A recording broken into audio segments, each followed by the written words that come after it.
Mahigit 1 milyong halaga ng hinihinalang shabu ang nakumpiska sa dalawang suspect matapos ang ikinasang search warrant operation sa Misamis Oriental.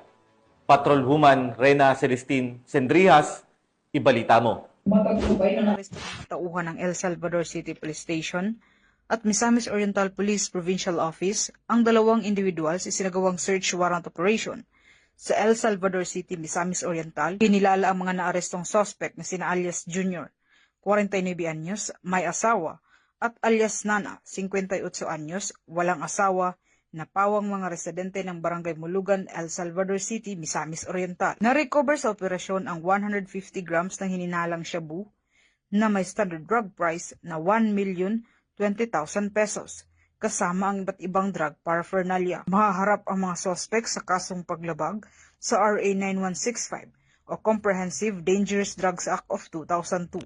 Mula dito sa Camp Capistrano sa Cagayan de Oro City, ako yung Police News Network Correspondent, Patrolwoman Rena Celestine Sendrihas, alagad ng batas, tagataguyod ng balita, Police.